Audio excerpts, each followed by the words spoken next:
Payg'ambarimiz ko'proq qaysi duoni o'qiganlar? Hammanglar bilgan duo u.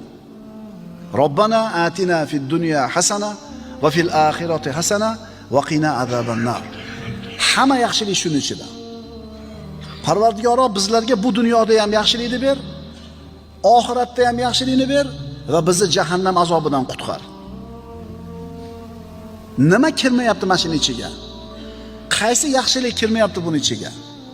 Va qaysi yomonlikdan qutulishlik kirmayapti buning ichiga? Ser mazmun va juda ko'p xayriyatlarni o'z ichiga olgan duo.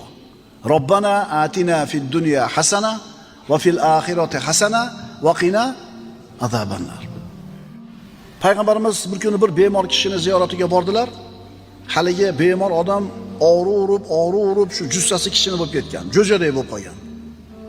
Payg'ambarimiz sollallohu alayhi vasallam biror narsa to'g'risida duo qildingmi yo Allohdan bir narsa so'radingmi dedilar. Haligi bemor, ha, men ey Allohim, menga oxiratda beradigan jazoingni dunyoda tezroq bergin deb duo qilgan edim dedi. Shuni so'rabdi. Payg'ambarimiz aytdilar, subhanalloh, unga toqating yetmaydi-yu.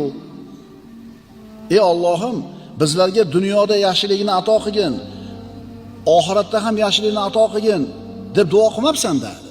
Robbana atina fid dunya hasana va fil oxirati hasana. Haligi odam payg'ambarimiz o'rgatgan shu duoni qiluvdi, shifo berdi. Qani shifo so'ramasdan dardni beraver, oxiratda beradigan jazoni shu dunyoda ele ko'tarib qo'yay deb so'rayotdi, jo'jaday bo'lib qopti, jasadi qiylanib. Endi shifo so'radi, Alloh taolo shifo berdi.